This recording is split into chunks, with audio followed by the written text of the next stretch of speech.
a new player in the mix. Phil, you with us still? I see you're on mute. Yeah, I went on mute there while I was trying to fix my video. It cut out on me, so Okay. it doesn't want to update. You might be too young for this group, man. I don't know.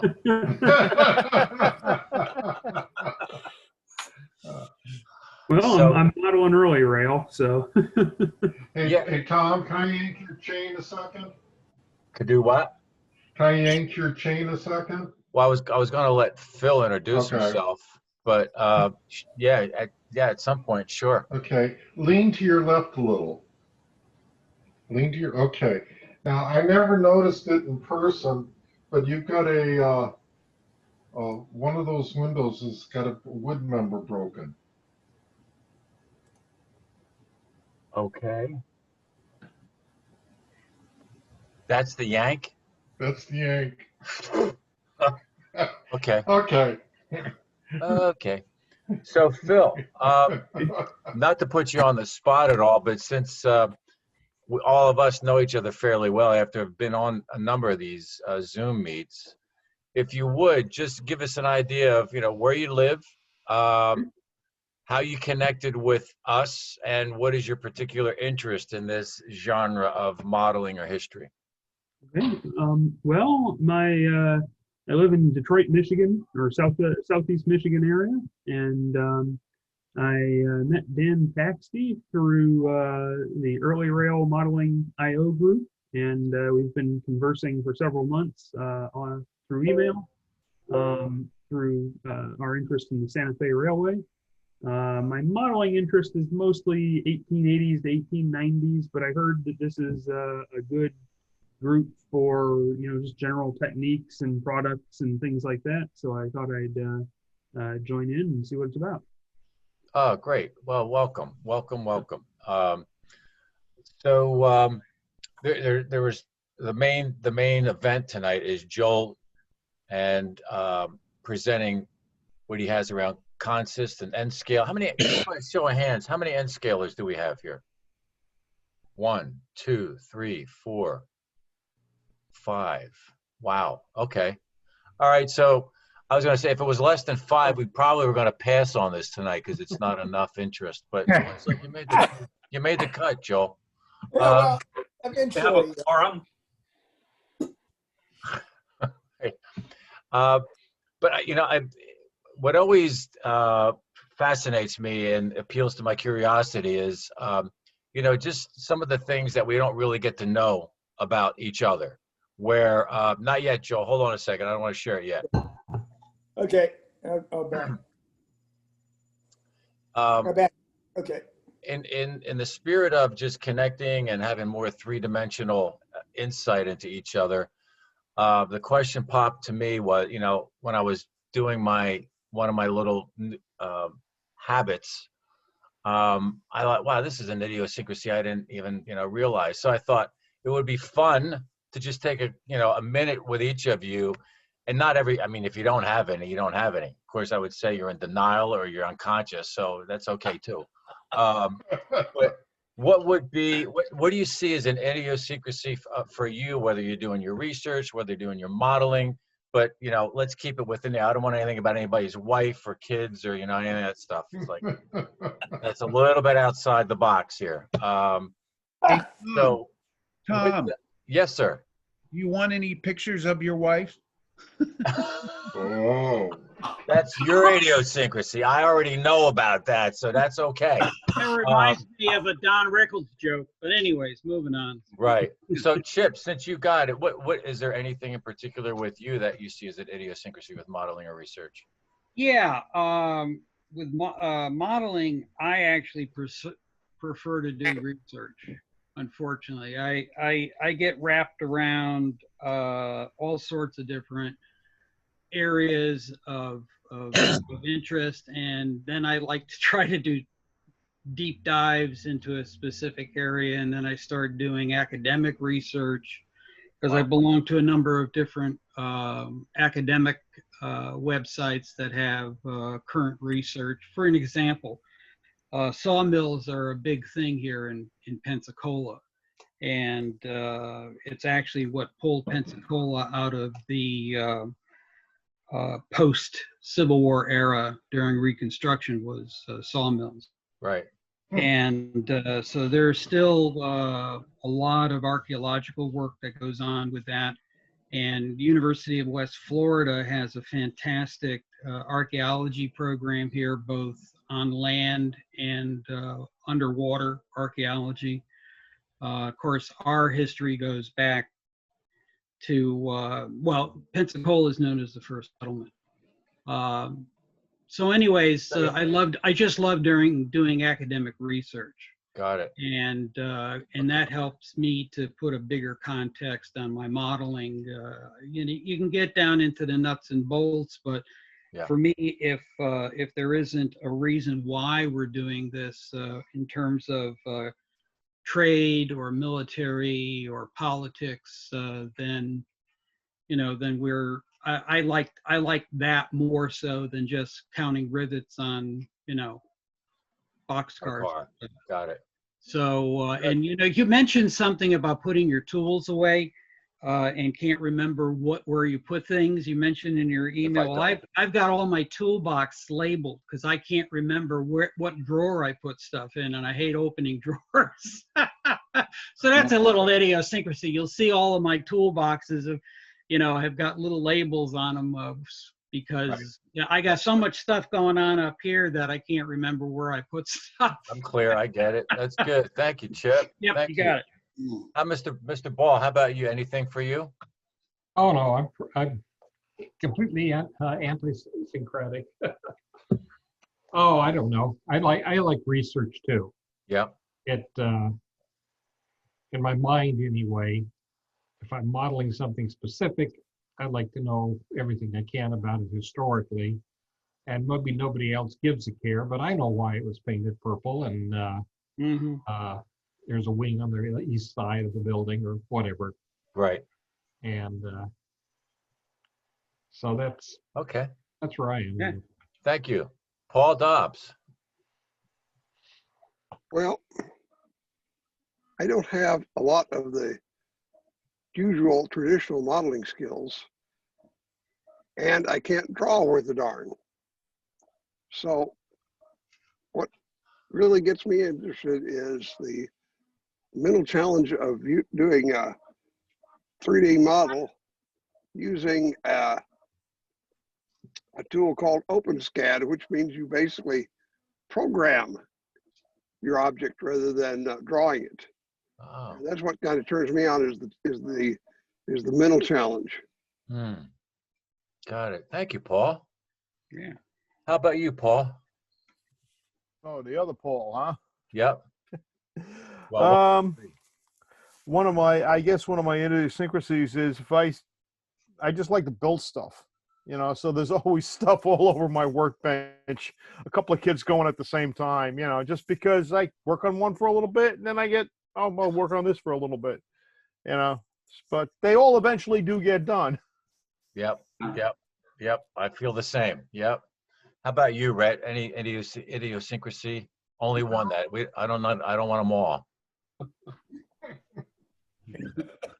Well, I didn't want to mess up your reputation, Tom. So, but anyway, yeah, this one idiosyncrasy is that I swore I would every engine that I build, and I built a lot of them. I put Y-well tires on the drivers, even whether it's correct or not.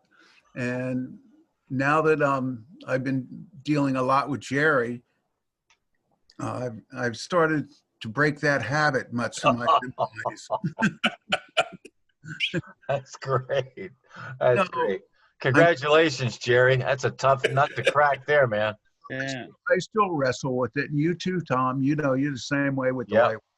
Yep. Thank you, Rhett. How about you, Mr. Bob? Well, first of all, I don't see Phil. I see his name, but not him. But He was having trouble with his video.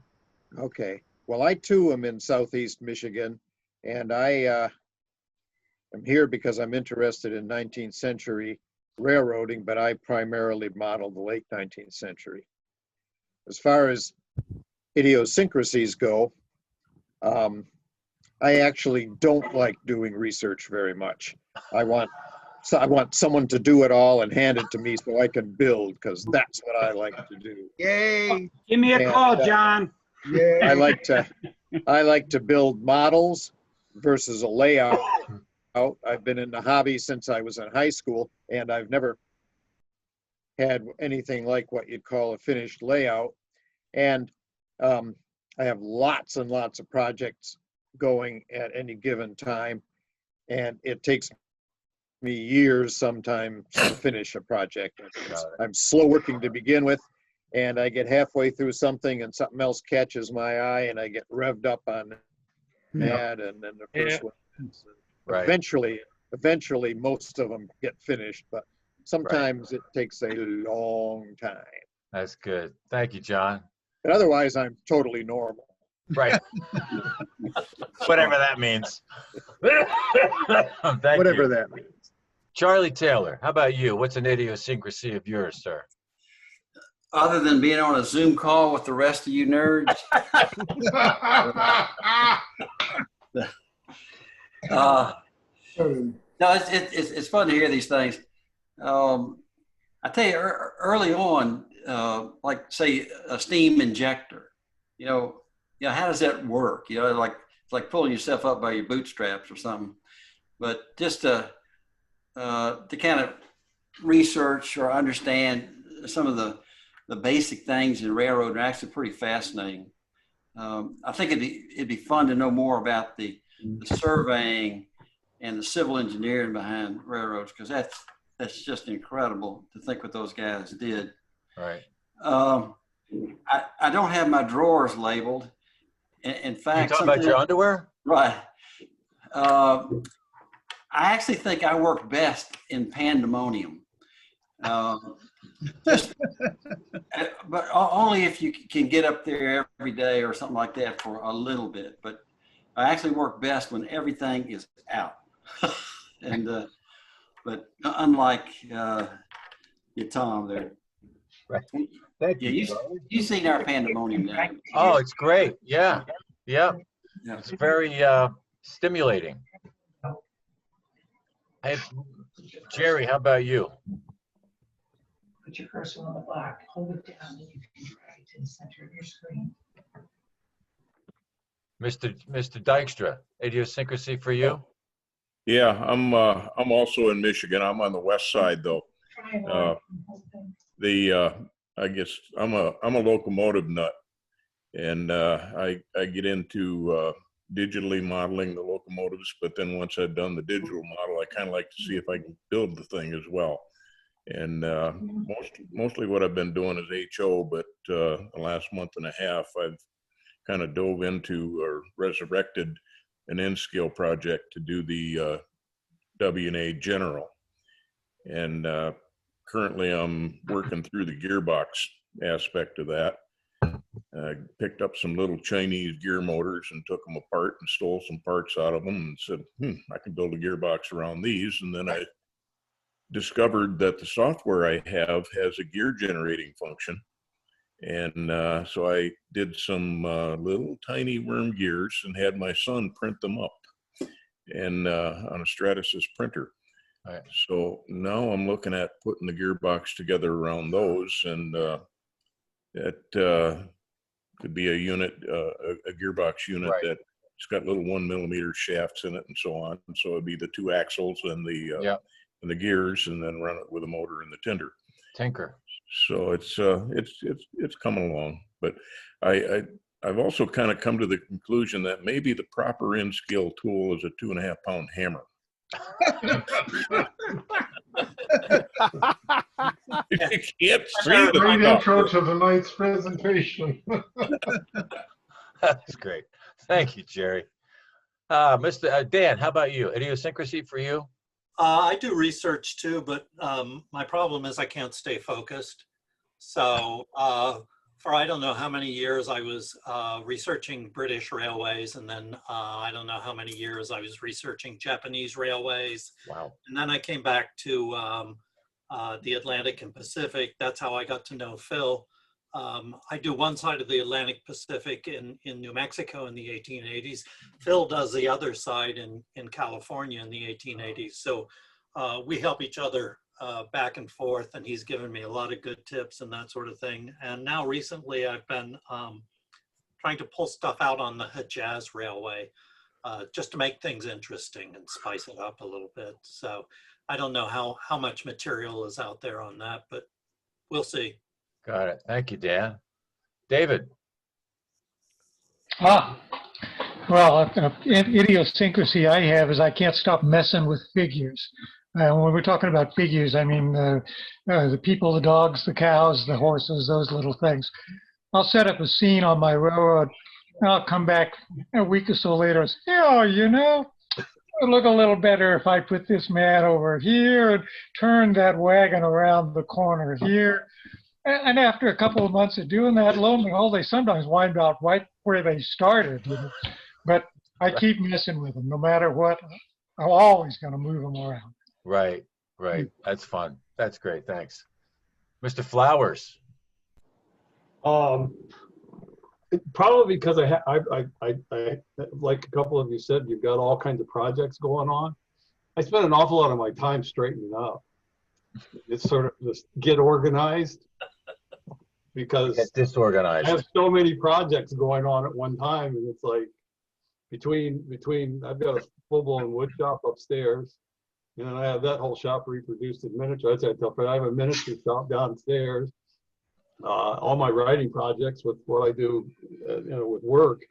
So it's like, I mean, the fear I have is that when I leave this world, my wife won't have a clue as to what I was doing, because it's just spread all over the place, right. All kinds of projects, and right. A kit being built here, and I've got a locomotive on this part of the workbench that's being worked on. Right. Those kind of things. So yeah, I would say that's the thing. It's like the notion to get organized. And I have labels on all my drawers and all my little cubbies to keep track of things. And it's still, I spend a lot of my time just being organized to be disorganized. That's great. That's great. Thank you, Ron. DC. Yeah. Okay. Which one of yours? In terms of finishing projects, I still have an unfinished local conversion that I was doing. I started back in the early 1990s. Still hasn't got there, so I can associate with John what he was saying. And back when I used to have more disposable income, I have passion for collecting and preserving Civil War era artifacts, most of which were paper. I still have a big collection of that. Yep. Railroad passes and that type of thing. So good, thank you. Mark Richardson. Hey, yeah, Tom. Well, as far as what I like to do the most, it's painting figures. I mean, to the point of absurdity. Like the N scale figures on the N track modules and so forth. And I just like doing the little detail work and stuff, even though it's getting harder and harder to see. And I think I'm a lot like Ron and Charlie and some of those guys in that my work always seems to overflow and take up all the available space and then some. And generally, I don't organize it until I'm done and ready to start on the next project. That's great. I can associate with that. John, do you even have an idiosyncrasy?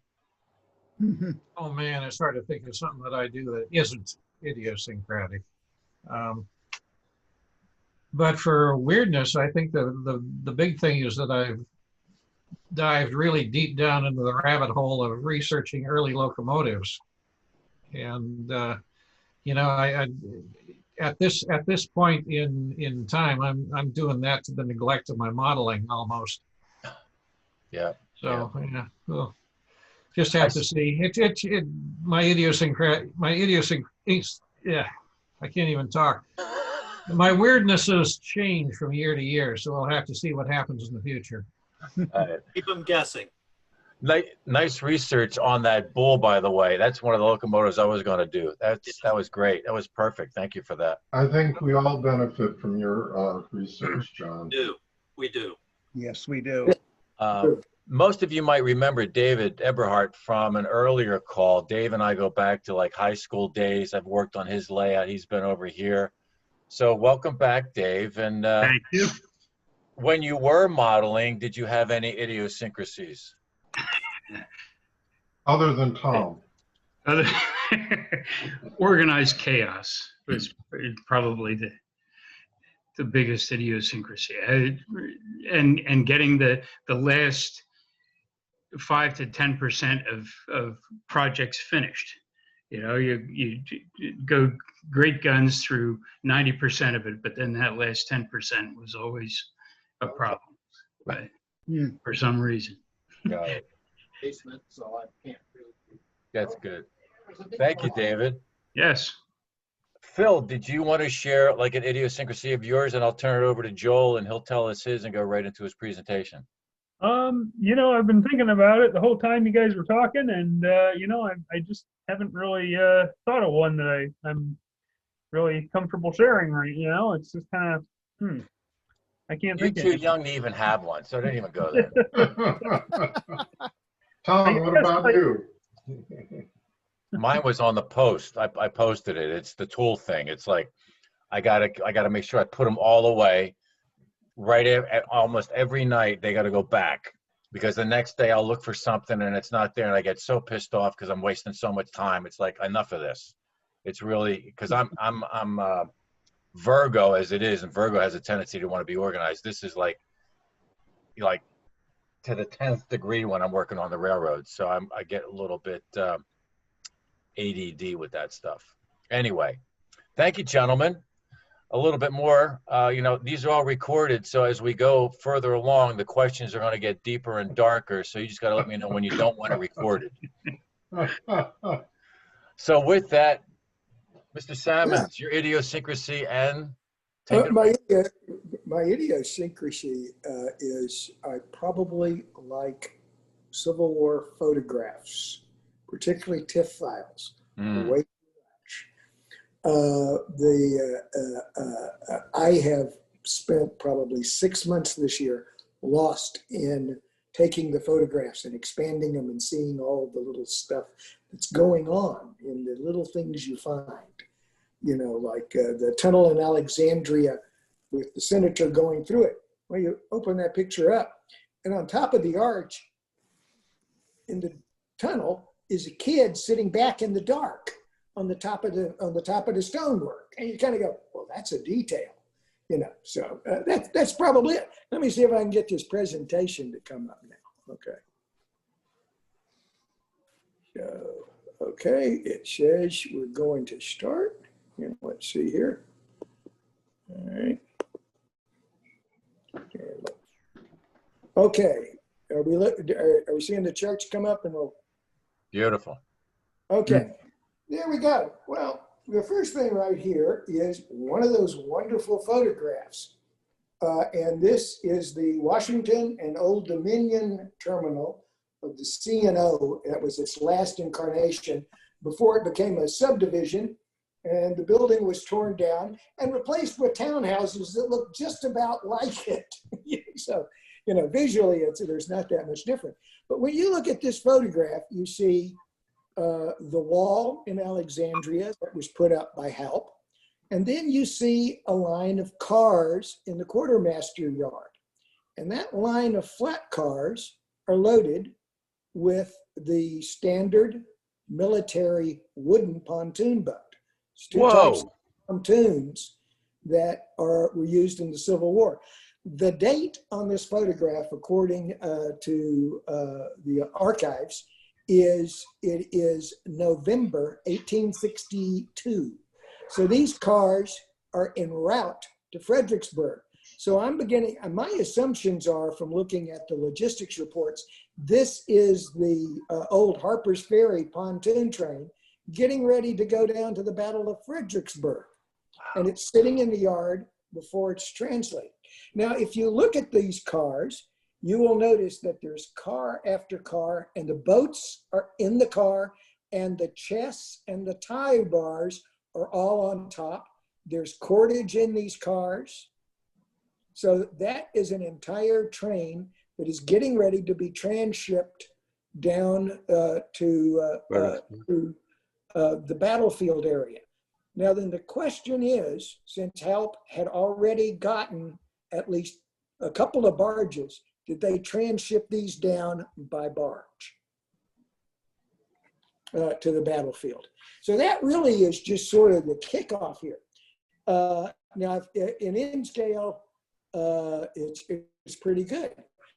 So we're going to come over and take a look that were made by Russell when they completed the cupola on the roundhouse in Alexandria. So at the beginning of the war, the cupola was not finished. You couldn't go up there. When they finished it, he went up and took a series of photographs. So there's a panoramic going around, and I'll have a couple of those in here. But when you look back in here, you will notice that the forward boxcar has a set of steps in it. This particular design of steps, and the car in front of it's full of dunnage. I'm assuming that's probably part of the wrecking train, because the other places I see the boxcars with the steps coming out are usually associated with wrecks.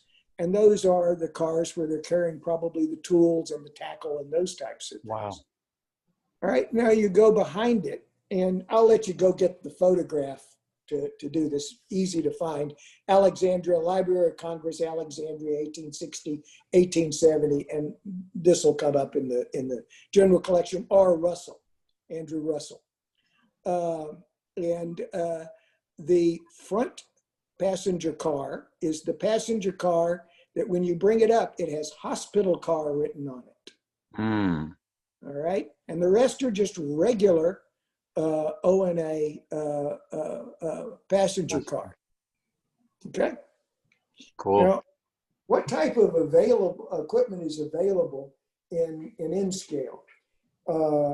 Ready to run is microtrains, and microtrains very wisely got a hold of Bernie Kopinski, and Bernie advised them a little bit. So for microtrains, we have the flat car, the box car, and the caboose. Brawa is a German company, and a passenger car was exported from the United States to Germany in the mid-1850s. That car was then duplicated about 300 times and became a very standard early German passenger car. So that car appearance is absolutely correct for the American Civil War. The one thing on it is I would recommend, and I'm getting ready to do that, I just got in the Republic Loco Works end rails, because it has a much later German safety end rail on it and buffers and some other things. The cars are pictured, the cars are normally modeled, slightly modernized. Now they have occasionally run it in an earlier version. The problem with the Brawa cars is they're run about once a year, and I think they probably produce about 20 of each. So you need to either get to Euro models or Reynolds early and get your order in, so they will actually order one when they're being produced. Craftsman Kits are pretty much limited to Republic Loco Works, who pretty much make Bill's train service. All of Bill's train service cars that are HO&O are also available in, but Marshall Thompson has the license to make those. Then you have 3D printed on Shapeways. You have Panamint, DMS Engineering, and there is a Chinese company I found, Outland. I'm not going to comment too much on them. The material I ordered from them is not due in until right close to Christmas, because it's coming over in a container. Now let's take a look and see what we've got. Oops, okay. Okay, Now then, the other thing I want to kind of talk about is cargo. What cargo is available. Microtrains makes all sorts of flat car loads for in-scale. They make hay loads, they make standard crate loads, they make lumber loads, they make log loads, they make all sorts of things in that. Rustic rails is available. I will send out to everybody a sheet with all of the manufacturers. Tom, I'll go back to the address list for this, and I'll send out my recently updated manufacturers listing with the guy that has rustic rails. Republic makes all kinds of parts. Shapeways has all kinds. I also use Paper Terrain, which is a guy in Philadelphia, and he makes paper models in multiple scales. He made the wooden pontoon boats for me in scale, which I put together as a kit several years ago for an in-scale convention. And those are excellent. The micro trains pontoons are the rubber blanket pontoons. So they're a slightly different version. All right, so we'll get into to micro trains. Thank you, Walt Disney Company. Walt Disney Company paid for the initial production of a 440. The original one, there were 2 Disney models made, and then the rest, and Atlas was the importer. Atlas has not run this loco. They made 2 runs. I don't know when the 3rd run is going to be scheduled for. I would imagine that's going to be a ways out. It's a fairly nice loco. Eric Cox makes an additional kit for it that has 3 different stacks and 3 different pilots to include the slat rail pilot for the Western and Atlantic guys. The flat car is shown here from Microtrains. This is with a log load. And it has numerous incarnations. I'll get to that in a second. The box car is a pretty standard round roof U.S. military railroad car. It's fairly accurate. The nice thing about Microtrains is they're working simulated Lincoln pin coupler. It uses a 2-clasp system, and the fact that they make Delrin U.S. military railroad trucks, which are really, really nice roll-up. Oh, and here's the latest thing that Microtrains came out with over the summer. Every year they release a little bit more in the Civil War cars. So this past year they made the armored car and the infantry car came in a set. So you have those 2 cars, and you can do the first train across the bridge at Manassas. Right now, they're in the process of selling their fall release this year is Civil War era log and lumber train. And this set comes with 4 log cars and a flat car with the sawmill. On the right is the City Point lumber station sketch, which was made in 1864, I think is 64, early 65. And it shows a very similar setup on the City Point and Army line. So I thought that was pretty good. Joe, quick question, Yes.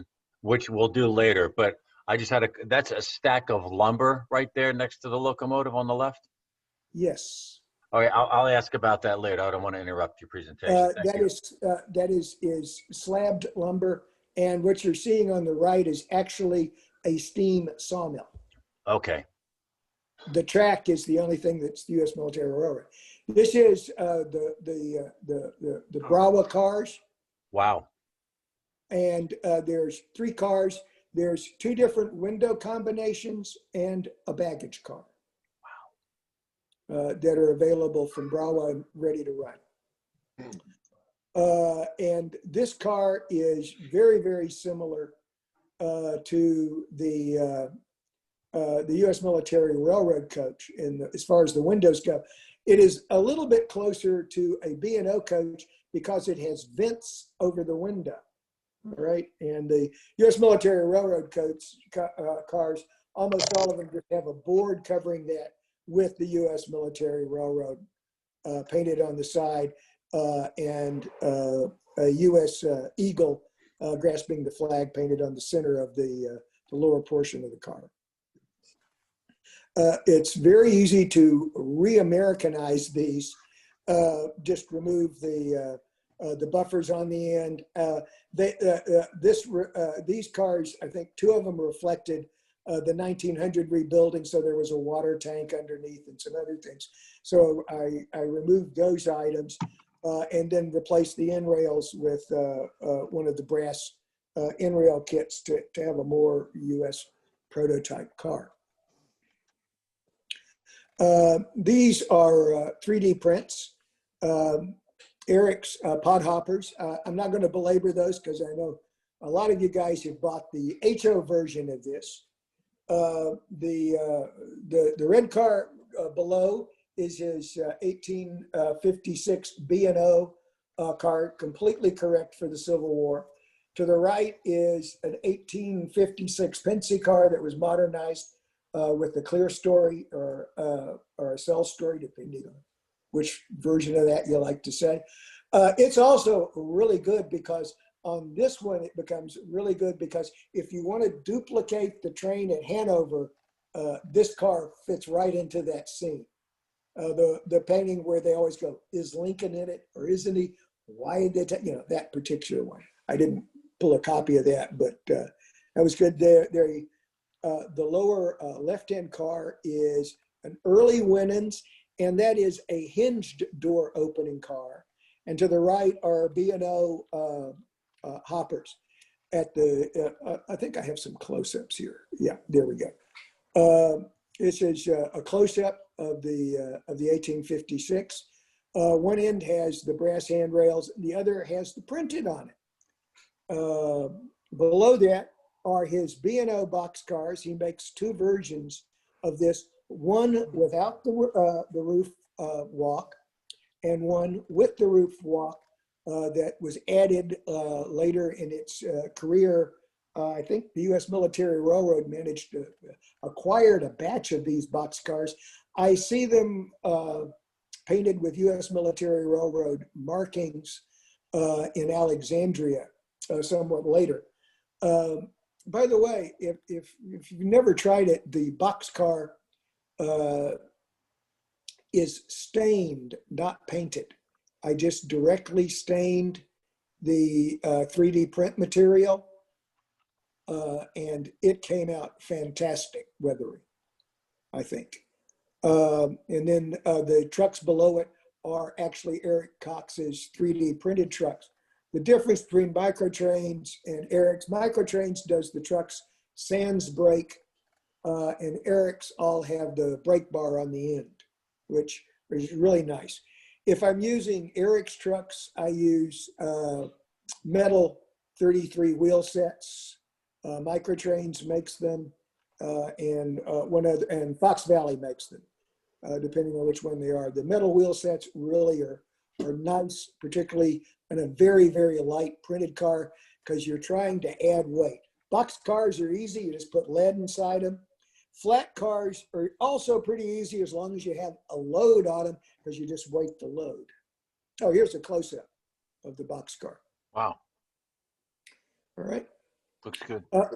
And these are just straight prints, easy peasy to do.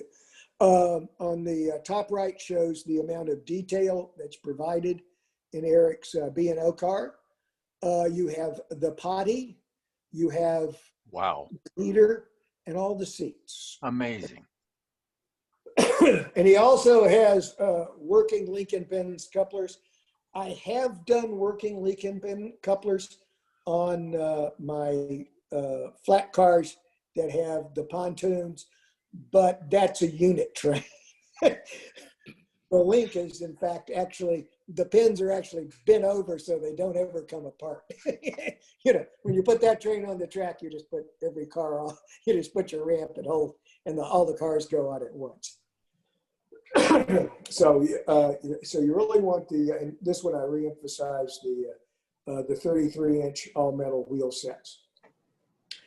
His trucks work excellently with the metal wheel sets for Microtrains cars. You have to be careful because Atlas has slightly different spacing, so a lot of their metal wheel sets are a bit too big for these cars. You need the ones that are designed for for KD truck. This is the Kowloon models. This we were talking about earlier. They make a modification kit so you can put a peak roof on the Microtrains boxcars. They're a Shapeways store, easy to find. DMS Engineering, I think I saw a couple of those cars earlier this evening. I had not seen them, so I wasn't really, I will order some DMS stuff pretty soon, but I think I'm going to order a lot more of his wagons. I really, for Alexandria, I need a lot of ambulances and those types of things based off of the traffic in the city and where they were in the triage system of moving wounded soldiers from the front and on to the longer care hospital. Right. So, and by the way, of course, if you haven't looked at DMS, they make all these cars in multiple scales. So, wow. Okay, these are Republic Loco Works. He makes Craftsman Kits. Here's a line of them. He has the box peak, the round, the flat 5, the flat with 9 pockets, an Adams Express Georgia Railroad car, wow. a stock car open roof, stock car covered roof, and a caboose. Wow. My stock car is actually full of oxen. The reason I decided that is when the National Archives, and Bernie has them on his website, a page of the inventory of cars in, I think, January 1863. And there's really only about 5 stock cars listed. And when I see the stock cars on the line, they are generally at a wreck site. So my assumption is the stock cars were used to transport oxen for recovery operations when Mosby's boys got a hold of something on the Orange in Alexandria. So, I mean, because I see them, but they're always mixed in with the wrecking car.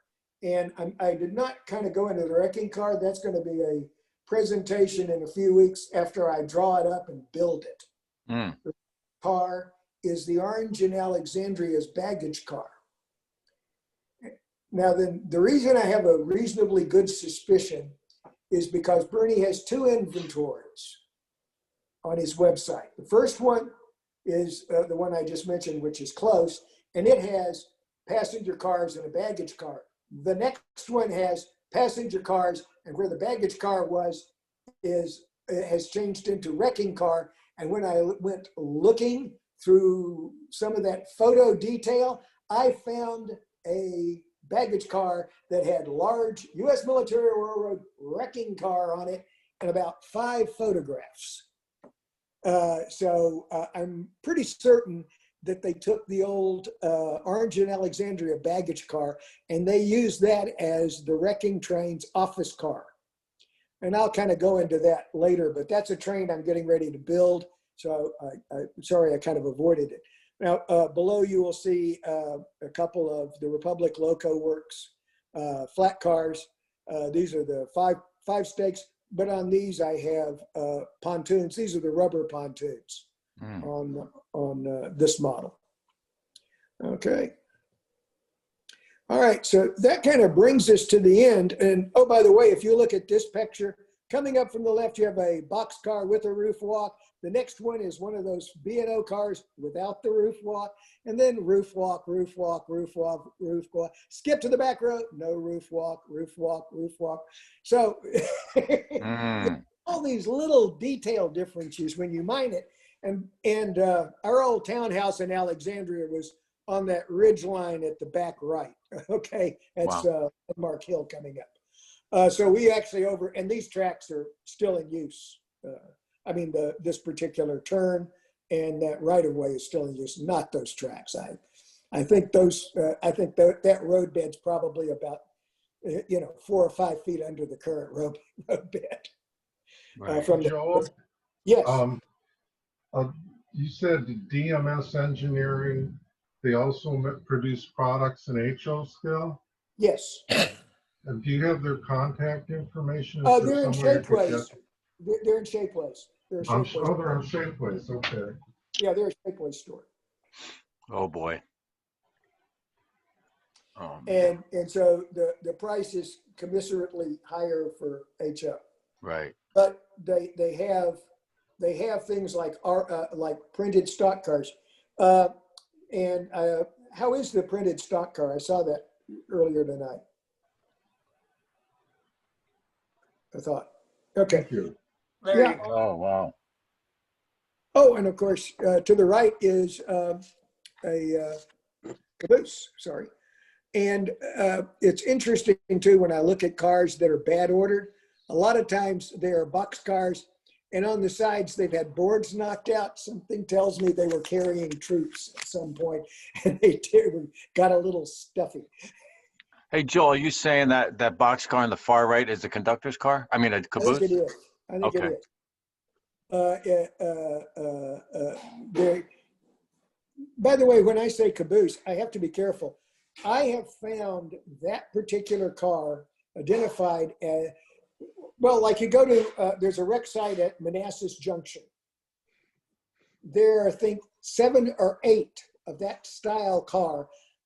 All of them have multiple smoke jacks coming out of the top. And the label that Andrews applied to it said kitchen cars and there. So, and telegraph car. And one of them clearly is right next to a telegraph pole, and you can see the line going into it. So those cars were, they took box cars and put windows and doors on them and used them for lots of functions. Crazy. So it's kind of hard to say what a car was if you can't tell, how many smoke jacks it's got. If it's got one, it's probably a caboose. But if it has like the conical things that you put over lanterns, and it has a couple of those, and then it has a couple of smoke jacks coming out, it's probably used for something else. And I think they probably deliberately did it somewhere.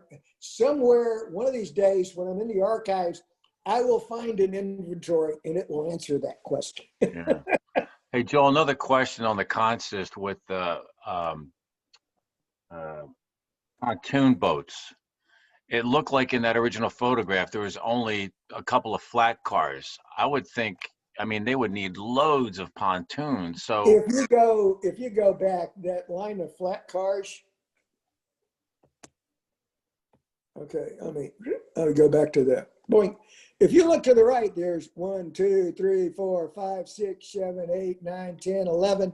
And then you go the next 12, 13, 14, 15.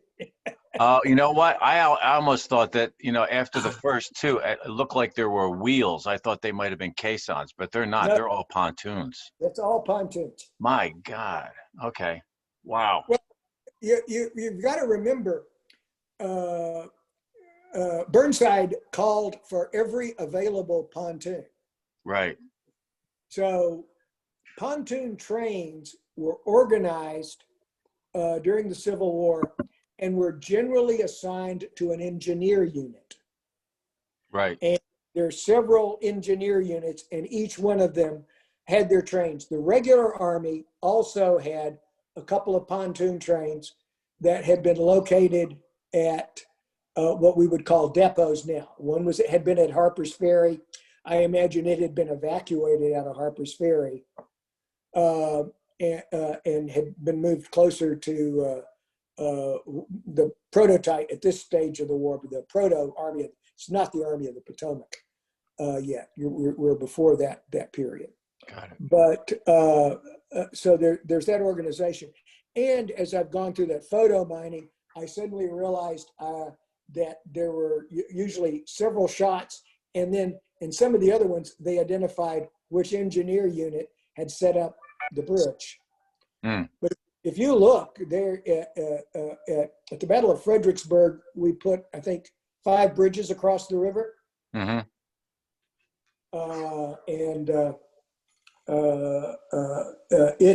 was a very complicated operation. And that was one of the things that slowed everything down, was just trying to get, he asked for every pontoon bridge that the Army had at that time. And it took a while to get them collected. Joel, there's a painting, I believe, of the 50th New York, which was an engineering regiment. And they're out there on the pontoons taking sniper fire while they're trying to put the pontoon bridge together. And I'll have to dig around, see if I can find that, a copy of that painting somewhere. Yeah, appreciate it. I researched in Fredericksburg with the Fredericksburg Historical Society, and I've walked most of the landing points. And the battle is incredibly interesting. I won't go into it now. But my real idiosyncrasy is I do all of this and then I turn it into logistics, which is kind of how I, now the reason I'll say logistics is you got to remember, Colonel Salmons retired from Army Materiel Command after setting up the response for Afghanistan and planning for Iraq. So logistics obviously became a large part of my life.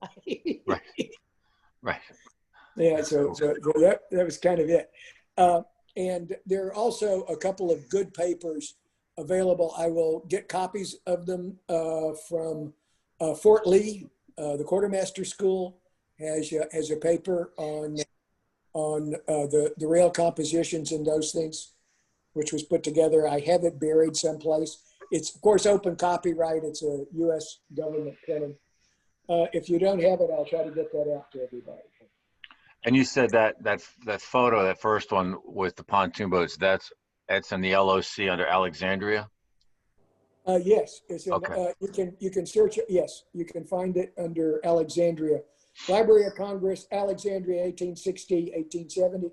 It'll bring up tons of shots to include like the shots where I was doing the hay barns. I mean, when you talk logistics, you look at the largest section of the docks in Alexandria, and that's hay barns. Yep. I have a shot of hay stacked like 3 stories high, getting ready to move towards the front. Right. And one more question for you.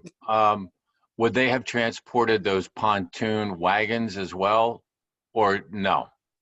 The pontoon wagons are actually probably stuffed in there someplace. A pontoon wagon's not so much a wagon, but 4 wheels and a board, a couple of boards. The box of the wagon, I did not picture it. I have a model of the wagon in transport, but the driver would actually just sit on the pontoon boat. Right. So they would have been easy enough to throw on the train, and because I was wondering when they get them to Fredericks or wherever they go, they've got to transport them with the wagon. So probably been with them. Yeah, they're probably stuffed someplace on that train. It's hard to see. Right. I've never seen. Wow, that was a great shot. That was a great photo. Yeah, that's really that was one of the things that led to the Union Street Railroad, was that shot of all those cars. I said, this is a pretty good idea to model. And I kind of lock around 1862 when that was the main logistics hub. That's great. So, all right. And for the last thing here is how to fix Cato track. That's my tip of the day. You just paint it and make it look nasty. Oh, yeah. That's for T-track. Okay. Right. That's cool. What did you do to it? That is the Cato locking piece that goes between 2 modules. To start off with, I first painted the gray dirt brown, which is the same color as that. And then I start very carefully working flocking into it. Oh, okay. It is visual. And then I painted of course I put Rustall on the rails too, you know, rusted. And that makes it sink in, and it also makes it go flat. And also when you put that on the module, you can make it without the, you know, 4 or 5 foot roadbed height that it has. Right. Because the rails were not that high. There were some ballast used, but most of the pictures I see, you really see mostly the ties. And on the other, on regular model ties, I take a couple out and whack the ends. And then paint them lighter and darker, so like you have logs with bark still on them. That's all. And that kind of works. Now that's just for the modules for transporting.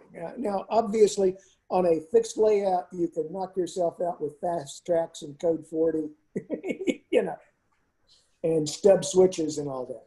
Okay. So let's see if I can get back to Zoom here and come out of share. There we go. Wow. Thank you all. Thank you, Joel. Yeah. Great. Good stuff. I love the old photographs, man. Yeah, well done. Yeah. Cool. I got an email from a buddy of mine that says that on Saturday, somebody's doing a Zoom-based web session, and it's on stub switches in the 1890s in a place called Banner Iron Works. American Midwest people, interactive modeling, a prototype, blah, blah. So if anybody's interested in that, I'll just forward it on. Actually, I'll just forward it on to the group. And if you're into it, that's cool. Good stuff. So any questions from anybody, or whether it's any topic you want to toss out now, or you have any questions about any of the future things we have coming up?